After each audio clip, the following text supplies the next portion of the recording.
Modern history और Indian national movement की अंतिम क्लास होगी आज। भारत देश को आज़ाद कराया जाएगा, तिरंगा झंडा फहराया जाएगा और लास्ट में क्या बोल रहे हो, आज़ाद है।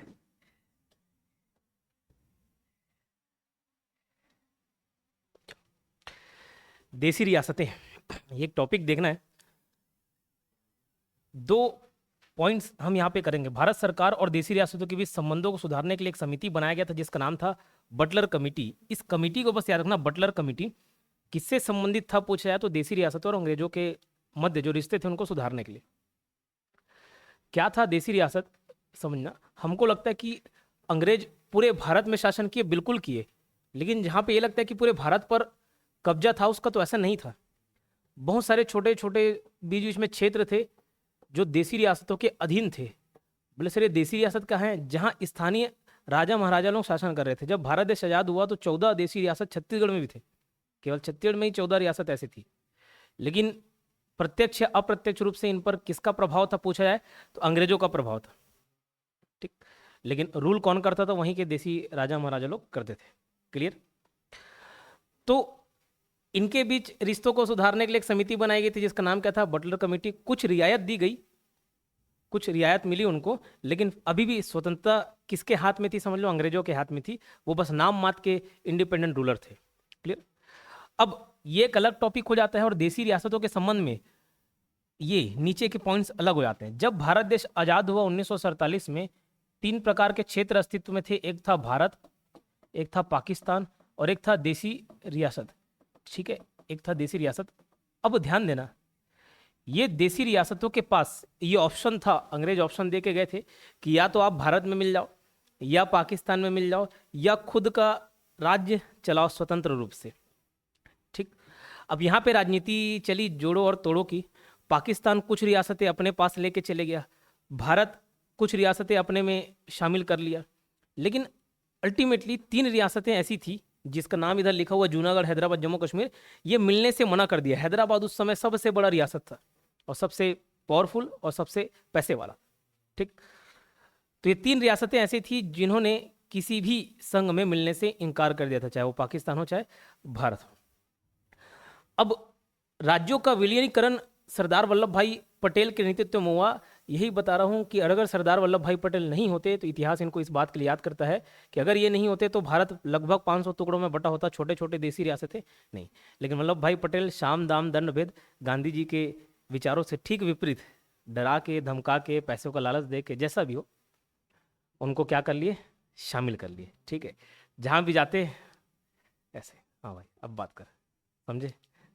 ठीक, तो बहुत लोग सरेंडर करते चले गए, लेकिन जब ये हैदराबाद के उस टाइम निज़ाम थे, निज़ाम खान, उसके पास गए, वो ऐसे हाँ भाई बात कर, वो बड़ा AK-47 रख दिया, हाँ अब तू बात कर सर।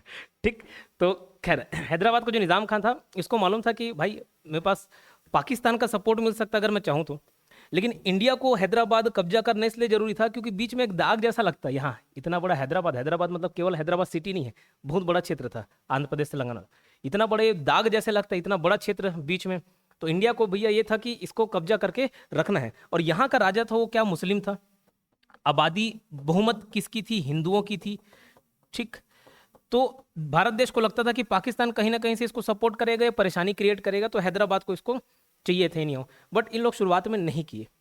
आगे चल के 1948 में एक ऑपरेशन चलाया गया जिसका नाम है ऑपरेशन पोलो। तो ऑपरेशन पोलो चलाया गया जिसमें हैदराबाद की सेना और भारत की सेना के बीच युद्ध हुई। ये अपनी एक अलग से सेना बना के रखा था, दोनों सेना के बीच युद्ध हुई, 5 दिन में सरेंडर कर दिए। ठीक, 5 दिन लगा हैदराबाद को कब्जा करने में। तो हैदराबाद को फिर बाद में कब्जा कर लिया गया। कौन सा ऑपरेशन चलाया गया? ऑपरेशन पोलो।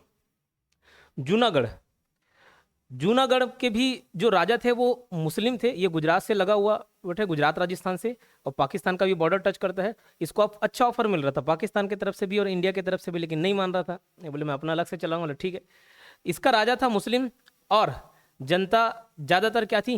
हिंदू थी। तो जूनागढ़ में, जूनागढ़ महाबत खान जी नाम है, ये राजा थे, मुस्लिम हिंदू प्रजा थी। तो इनके पास भी गए वल्लभ भाई पटेल, ये बोले कि हम नहीं मानेंगे। तो जूनागढ़ में क्या कराया गया, जनमत संग्रह कराया गया। बाद में जब भारत का दबाव पड़ा तो ये पाकिस्तान भाग गया इसका राजा, जनमत संग्रह कराया गया। और जैसे आज कल बीजेपी के खिलाफ ये बातें होती हैं कि वोट किसी में भी डालो, पड़ता किसको है, कांग्रेस, बीजेपी को, है ना। तो वैसे ही 99.95% आबादी ने ये बोला कि हमको भारत के साथ मिलना है, मतलब लगभग 100% हो गया, ठीक। लेकिन थोड़ा सा फॉर्मेलिटी रखे भाई, 0.5% कम कर दो, 5% नहीं, 0.5%, ठीक। तो ऐसा था, जनमत संग्रह के, जनमत संग्रह कराया गया जूनागढ़ में। तो जैसे जूनागढ़, जैसे जनमत संग्रह। तो पूछा जाए कि अगर जूनागढ़ को कैसे कब्जा किया, जनमत संग्रह, मतलब उसको ऐसे मिलाया गया। हैदराबाद को सैन्य कार्रवाई के तहत, ठीक। तो ये कहानी थी जूनागढ़ की, जहाँ जनमत संग्रह कराए और बोले 99.95% आबादी चाहती कि भारत में मिले, तो मिल गई। ये भी साम दाम दंड भेद से हो गया क्लियर। जम्मू कश्मीर का मैटर अटका था। अब जम्मू कश्मीर को भारत भी छोड़ना नहीं चाहता था और पाकिस्तान भी। इसका कारण बताता हूँ, इसकी भौगोलिक स्थिति। ये जो हिमालय है, ये प्राकृतिक रूप से आपको एक बॉर्डर प्रोवाइड करता है, प्राकृतिक रूप से सुरक्षा प्रोवाइड करता है, ठीक। लाइन से हिमालय का विस्तार देखेंगे, ज़्यादातर ऊंची ऊंची पहाड़ी तो इधर ही मिलेंगी आपको, कुछ नेपाल में, कुछ इधर केटू गॉडविन ऑस्टिन, वो भी अच्छी। तो ये चाइना के साथ भी बॉर्डर टच करता, पाकिस्तान के साथ भी बॉर्डर टच करता, और जो इस पे कब्जा पाता उसको एक नेचुरल सिक्योरिटी मिल जाती। उसके बाद ये आगे चल के टूरिज्म के लिए भी काम आता, पैसा मिलता वहाँ से। जो इस पे अगर पकड़ रखता उसको समझ लो चाइना के साथ बॉर्डर शेयर करने का, पाकिस्तान बॉर्डर शेयर करने का मौका मिल जाता, और वो भी उसके लिए सिक्योरिटी की दृष्टि से बहुत अच्छा था, आसान था, ठीक। अब पाकिस्तान इसको इसलिए नहीं छोड़ना चाह रहा था, वो कारण तो बताया, इंडिया वाले कारण था ही। पाकिस्तान एक और कारण से उसको नहीं छोड़ना चाह रहा था, वहाँ पे जो राजा था वो हिंदू था और प्रजा थी वो मुस्लिम बोलती, इन दोनों के विपरीत, ठीक। हरि सिंह नाम को वहाँ राजा था और जो प्रजा थी वो बहुत ज़्यादा क्या थी, मुसलमान थी, ठीक। तो पाकिस्तान को चाहिए था कि नहीं भैया, ये हमारा ही हिस्सा होना चाहिए, क्योंकि पाकिस्तान बना किस बेसिस पे है कि जहाँ पे मुस्लिम आबादी ज़्यादा है वो पाकिस्तान का हिस्सा हो। तो पाकिस्तान तो था ही। इधर बांग्लादेश वो तो 1972 में अलग हुआ, तो वो भी ईस्ट पाकिस्तान था। तो जब ये क्षेत्र मुस्लिम बहुल है तो ये पाकिस्तान में क्यों शामिल नहीं होगा, तो ये पाकिस्तान का अपना एक तर्क था। तो पाकिस्तान को इसको नहीं चाहिए था। अब ये जो राजा है हरि सिंह, ये शुरुआत में अकड़ गया, तो बोला नहीं शामिल होगा ना पाकिस्तान में ना इंडिया में। अब पाकिस्तान ने एक ऑपरेशन चलाया, ऑपरेशन गुलमर्ग, जैसे इधर ऑपरेशन पोलो चला था वैसे ही ऑपरेशन गुलमर्ग चला है। ये ऑपरेशन गुलमर्ग में पाकिस्तान ने क्या किया, कुछ पाकिस्तानी सेना भेज दी और वहीं के स्थानीय कबीलों को आक्रमण करने के लिए भेज दिया, किसके, हरि सिंह के। अब धीरे धीरे धीरे धीरे ये वाला क्षेत्र यहां तक पहुंच गए। अब हरि सिंह को चिंता सताई और वो मदद मांगे किससे, भारत से, कि हेल्प कर दो। तब सरदार वल्लभ भाई पटेल बोले नहीं, जब मैं आया था तब तो भाव खा रहा था। बोले एक इंस्ट्रूमेंट ऑफ एक्सेशन, विलय पत्र बोलते थे, उस पर साइन करना था। जितने भी देशी रियासतों को मिलाया गया तो उसमें साइन करवाया गया फॉर्म में कि हाँ आप हमारे साथ मिलना चाह रहे हो। तो बोले जब तक ये फॉर्म में साइन नहीं होगा तब तक मैं मदद करने के लिए सेना नहीं भेजूंगा, क्योंकि ऐसे सेना भेज दिया मतलब फिर एक वॉर छिड़ जाएगा कि काहे आप जम्मू कश्मीर की मदद किए। तो ये डायरेक्ट वॉर हम नहीं चाहते, और अगर आप विलय पत्र पे हस्ताक्षर कर देते हो मतलब ये भारत का हिस्सा हो जाएगा, और भारत का हिस्सा हो गया मतलब पाकिस्तान अब किस पे आक्रमण कर रहा है, भारत पे आक्रमण कर रहा है। तो ये सब तर्क दिया, हरि सिंह की मजबूरी थी। जैसे ही उसने साइन किया फिर भारत की सेना पहुंच गई, एकदम एंड टाइम में पहुंची। बोलते उस समय अगर नहीं पहुंचती तो हरि सिंह की मृत्यु हो जाती। हरि सिंह अपने बॉडीगार्ड को अपना रिवॉल्वर दे के रखा और बोला कि 4 बजे उठ जाता हूँ मैं, 4 बजे उठने से पहले अगर भारतीय सेना नहीं पहुंची तो तू मेरे गोली मार देना। मैं उठा और मैं नहीं मरा रहा, मैं जिंदा रहा तो मैं तेरे गोली मार दूंगा, ठीक है। तो बोला जाता है कि वो लोढ़ी कर लिया था उसको मारने के लिए, लेकिन फिर हवाई जहाज का आवाज़ सुना तो ले चलो ठीक, फिर जैसे तैसे। लेकिन इतना लेट डिसीजन लेने के वजह से हमसे गिलगित छूट गया, हमसे पीओके कश्मीर छूट गया। कश्मीर मतलब पाकिस्तान अधिकृत कश्मीर, इतना बड़ा हिस्सा टूट के अलग हो गया। आज हम अपने मैप पे पूरा कश्मीर दिखाते हैं, लेकिन वास्तविकता देखें तो ये इधर से ये कटा हुआ है, इधर से ये कटा हुआ है। ये अक्साई चीन का हिस्सा है, ये पाकिस्तान का हिस्सा है। ये दोनों हिस्सा हमसे टूटा हुआ। ऊपर कश्मीर ऐसे दिखता है, पाकिस्तान चाइना अपने मैप के हिसाब से ऐसे दिखाते हैं, लेकिन हम ऐसे दिखाते हैं पूरा ये कश्मीर हिस्सा है, ठीक। तो लेट डिसीजन होने की वजह से ये छूट गया, कोई बात नहीं, आगे चल के इंशाल्लाह जरूर कब्जा करेंगे। सेकेंड वर्ल्ड वॉर की कहानी तो बताई था। पाकिस्तान की मांग 1940 से पाकिस्तान की मांग बहुत ज़्यादा मजबूती से रखे जाने लगी, ठीक। जिसका नेतृत्व तो कौन कर रहे थे अगर पूछा जाए तो मोहम्मद अली जिन्ना। पाकिस्तान शब्द किसने दिया पूछे तो चौधरी रहमत अली, ज़्यादा चौधरी बनते बोलते नहीं, तो ये चौधरी बन रहा था, पाकिस्तान शब्द दिया। पाकिस्तान जैसा पृथक राष्ट्र सिद्धांत किसने दिया? मोहम्मद इकबाल। सारे जहां से अच्छा हिंदुस्तान हमारा जो एक टाइम में नारा दिया था, गाना दिया, उसी के दिमाग की उपज थी। लेकिन आगे चल के इस आंदोलन का नेतृत्व कौन किया? मोहम्मद अली जिन्ना। ठीक, मोहम्मद अली जिन्ना को हिंदू मुस्लिम एकता का दूत बोला किसने? सरोजनी नायडू ने, है ना। फिर ये कुछ नारे हैं जो एग्जाम में पूछे गए थे, या कुछ कथन है। मोहम्मद इकबाल ने कहा नेहरू एक राष्ट्रभक्त हैं, जबकि जिन्ना एक राजनीतिज्ञ हैं। ऐसा बोल देते तो कुछ भी। अब देखो 1930 के मुस्लिम लीग के इलाहाबाद अधिवेशन में, ये इलाहाबाद अधिवेशन मुस्लिम लीग का है, कांग्रेस का नहीं है, पहली बार पाकिस्तान जैसे अलग राष्ट्र बनाने का विचार सामने आए। कुछ बुद्धिजीवी लोग आए इधर से और बोले कि एक अलग से राष्ट्र होना चाहिए जहां मुस्लिम आबादी ज़्यादा हो, अलग से देश होना चाहिए जो मुसलमानों का हित चाहता हो। तो ये 1930 में सामने आया। 1940 में ये और प्रशस्त हो गया। मुस्लिम लीग के लाहौर अधिवेशन में पहली बार पाकिस्तान की स्थापना का प्रस्ताव पारित किया गया। किसके द्वारा? खली कुज्जमा द्वारा। तो ऐसे यार, खाली पकड़ इसको खुजला रहा था, खली कुज्जमा। ठीक, और पाकिस्तान बनाने का प्रस्ताव रखा किसने, लाया किसने? फजलुल हक ने। पारित किसने किया? खली कुज्जमा ने। क्लियर। आगे चल के पाकिस्तान बन गया। अभी उसी की कहानी हम लोग नीचे देखेंगे। व्यक्तिगत सत्याग्रह तो पढ़ चुके थे, ये भी पढ़ चुके थे, पाकिस्तान वाला बस बचा था, है ना। फिर आजाद हिंद फौज, जब सुभाष चंद्र बोस के बारे में पढ़े तो आजाद हिंद फौज के बारे में पढ़ लिए थे। कुछ और फैक्ट्स देख लेते हैं। 13 जनवरी 1897 को उड़ीसा के कटक में पैदा हुए थे। आईसीएस क्लियर थे, 4th रैंक हासिल किया था। बोस का कथन था आईसीएस ना तो इंडियन है, ना सिविल है, ना सर्विस है। 1939 में उन्होंने फॉरवर्ड ब्लॉक की स्थापना की थी। ये पढ़ लिया है, वापस इसलिए रिवाइज कर रहे हैं क्योंकि आईएनए पे मुकदमा चलेगा, तो उससे पहले थोड़ा सा रिवाइज कराना चाह रहा हूँ। 1999 में कांग्रेस से अलग हो जाते हैं। कैसे अलग हो गए? 1938 में उन्होंने अधिवेशन की अध्यक्षता की। कहाँ वाला? हरिपुर वाला। फिर त्रिपुरा वाला वाद विवाद हो गया, अध्यक्ष तो बन के आ गए, लेकिन महात्मा गांधी और इनके बीच वाद विवाद चला, वैचारिक मतभेद चला, जिसकी वजह से वो त्याग दिए। बोले ठीक है, रखो अध्यक्षता अपने पास, और अपना एक अलग से संस्था बना जिसका नाम क्या था? Forward block. आजाद हिंद फौज की स्थापना कैप्टन मोहन सिंह ने की थी, याद रखना। सुभाष चंद्र बोस ने नहीं किया था। किसने किया था? कैप्टन मोहन सिंह। ये जो कैप्टन मोहन सिंह थे, ये इंडियन आर्मी में थे, लेकिन लड़ किसके लिए रहे थे? समझ लो, ब्रिटिशर्स के लिए। तो जब ये जापान से युद्ध लड़ रहे थे, उस बीच पकड़ा गए। तो लगभग बताया जाता है 40,000 की सेना युद्धबंदी थी, और उसके नेता कौन थे? यही कैप्टन मोहन सिंह थे। आगे चल के जापान ने सोचा कि इनको मार दिया जाए, उससे अच्छा है कि इनको भारत के खिलाफ ही यूज़ किया जाए। भारत मतलब उस समय अंग्रेज, ठीक है, तो उन्हीं के खिलाफ यूज़ करते हैं। 40,000 की सेना मरवा देंगे तो क्या ही मतलब। तो कैप्टन मोहन सिंह को उनका लीडर बनाया गया, और एक उन्हीं के नेतृत्व में एक आर्मी बनाई गई जिसका नाम रखा था इंडियन नेशनल आर्मी। आगे चल के जापान और कैप्टन मोहन सिंह के बीच वाद विवाद हो गया, इसको यूज करने को लेकर, इंडियन नेशनल आर्मी को यूज करने का वाद विवाद हुआ, बाताबाती हुआ, और ये कैप्टन मोहन सिंह को वापस जेल में डाल दिए। आगे चल के इसी का नेतृत्व किसके हाथों में सौंप दिया गया? सुभाष चंद्र बोस के हाथों में सौंप दिया गया था। ठीक है। आजाद हिंद सरकार का निर्माण 1943 में हुआ था, जिसकी स्थापना राज बिहारी घोष ने की। बाद में नेतृत्व सुभाष चंद्र बोस ने किया। यह एक अस्थायी सरकार थी। इसका गठन सिंगापुर में हुआ था, और क्षेत्र फिर आगे चल के दे भी दिया गया। भैया कोई क्षेत्र मिलना चाहिए, तो अंडमान निकोबार सुभाष चंद्र बोस को सौंप भी दिए थे। अस्थायी सरकार थी, आगे चल के भारत पर कब्जा होता तब सुभाष चंद्र बोस उनके प्रधानमंत्री बनते। ठीक। आजाद हिंद फौज का हेडक्वार्टर कहाँ था पूछा है तो रंगून। रंगून कहाँ पे है? बर्मा। बर्मा मतलब आज का म्यांमार, है ना। बोस ने एक और सेना बनाई थी, द इंडियन लीजन।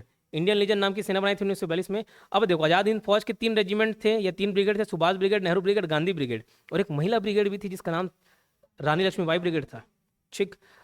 अब सबका नाम फेमस नेताओं पे रख दिए गए। सुभाष बोले खुद का नाम भी होना चाहिए, मैं भी फेमस हूँ। नेहरू, गांधी, जबकि दोनों से पटता नहीं था। ठीक है। एक महिला ब्रिगेड भी थी जिसका नाम था रानी लक्ष्मीबाई ब्रिगेड। ये सब यूज किया जाता है लोगों की भावनाओं को उठाने के लिए, उत्साहित करने के लिए, कि हाँ भाई सबको लगे कि मैं भी क्या हूँ, रानी लक्ष्मीबाई हूँ। तो पहली बार ऐसा इतिहास में हुआ था कि कोई महिला ब्रिगेड सामने आई थी युद्ध लड़ने के लिए। अब आईएनए पर मुकदमा, इसको पढ़ते हैं। वर्ल्ड वॉर 2 चल रहा था, इंडियन नेशनल आर्मी घुसी। इनको लगा कि हम म्यांमार के रास्ते से अंदर घुसेंगे, असम तक पहुंचेंगे, गंगा के मैदान में जैसे ही पहुंचे वहां फिर विद्रोह करवाएंगे। लेकिन तलवार के जासूसी के वजह से बताया कि वहां पे रॉयल एयर फोर्स पहुंच गई ब्रिटेन की, हवाई हमला कर दिया, इंडियन नेशनल आर्मी जीत। अब ये मैदानी जंग लड़ने, ऊपर से बम गिर जाएगा तो कौन क्या करेगा। उस समय सुभाष चंद्र बोस बोले थे जापान को कि भैया अपना भी एयरफोर्स भेजना, तो बोले नहीं लगेगा, तुम लोग निपटा लोगे। लेकिन निपटाने की जगह खुद निपट गए। सुभाष चंद्र बोस वहां से तो बच गए, नेशनल आर्मी सरेंडर कर देती है।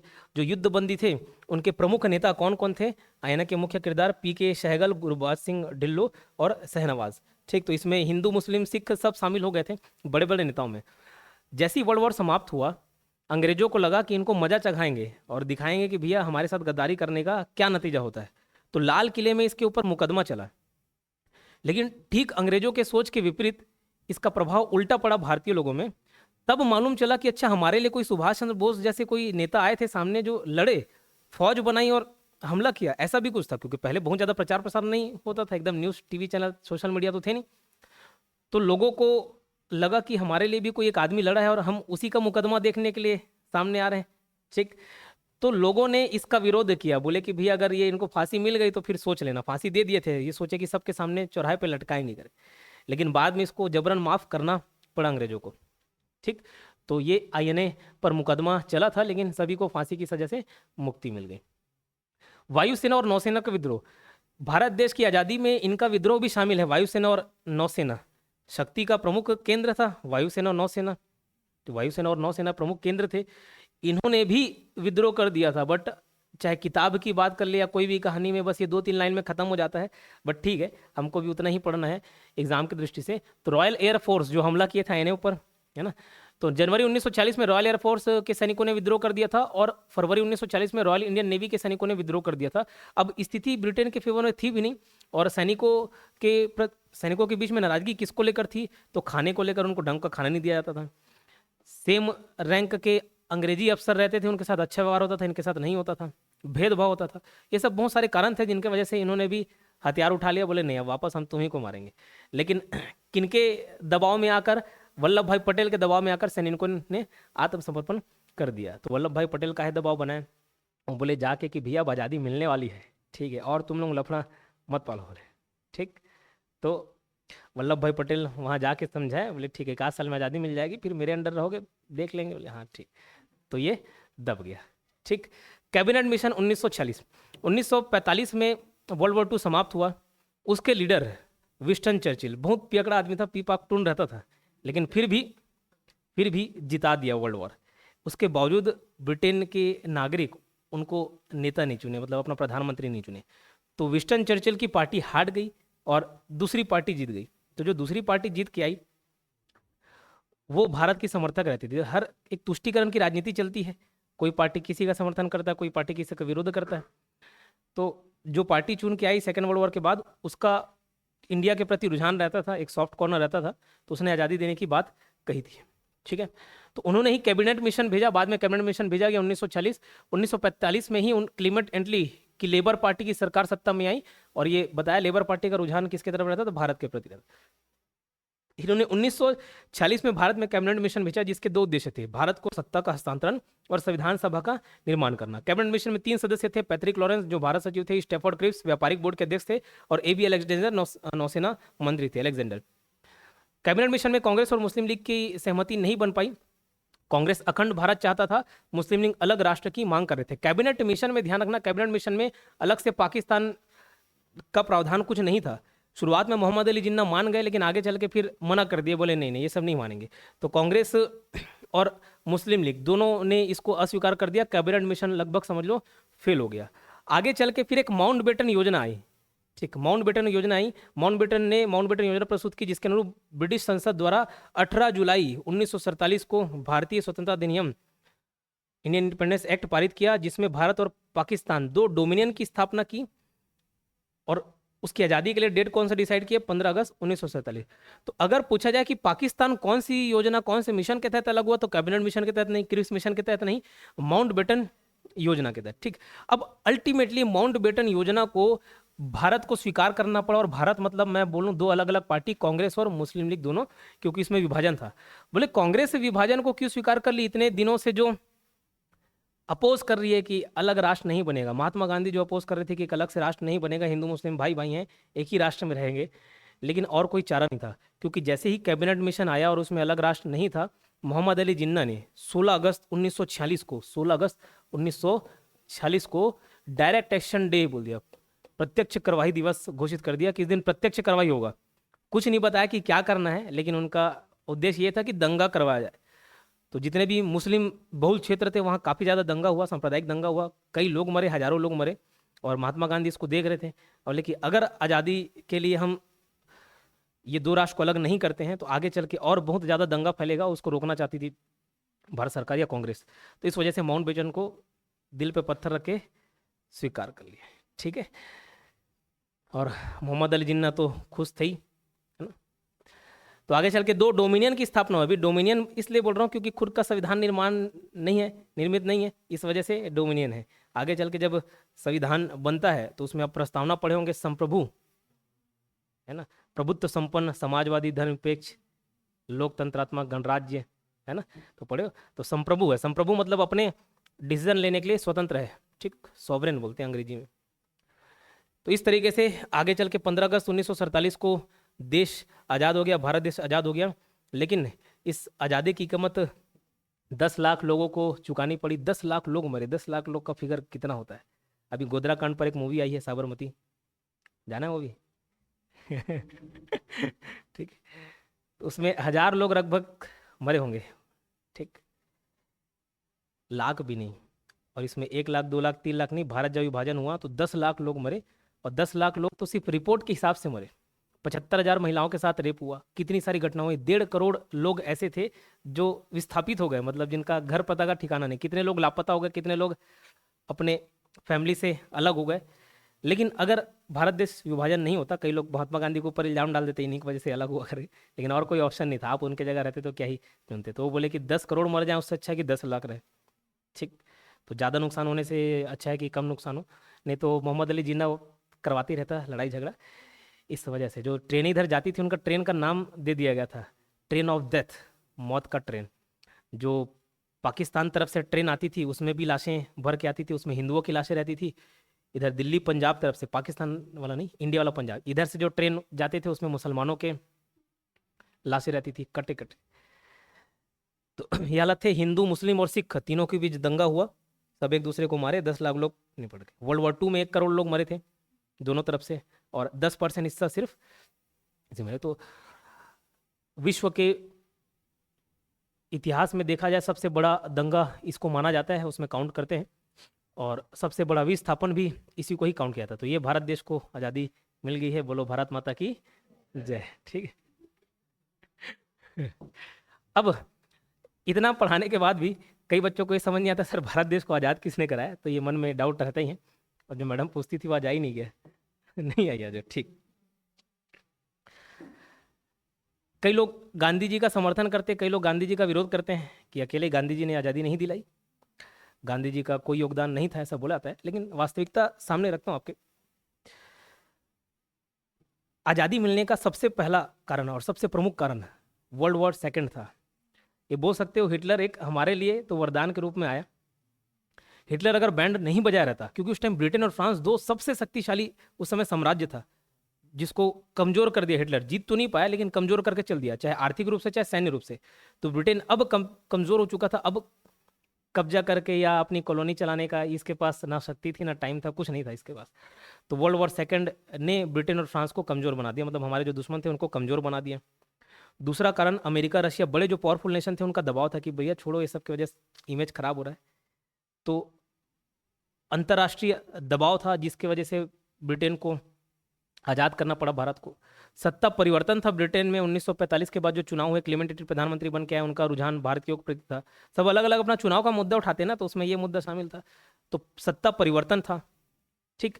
आईएनए भी उसमें शामिल था, आईएनए भी नुकसान पहुंचाया। आगे चल के जब दिल्ली लाल किला में उनके ऊपर मुकदमा चल रहा था तब लोगों की भावनाएं जुड़ी, तो आईएनए को भी एक माना जाता है, सुभाष चंद्र बोस जैसे नेता माने जाते हैं।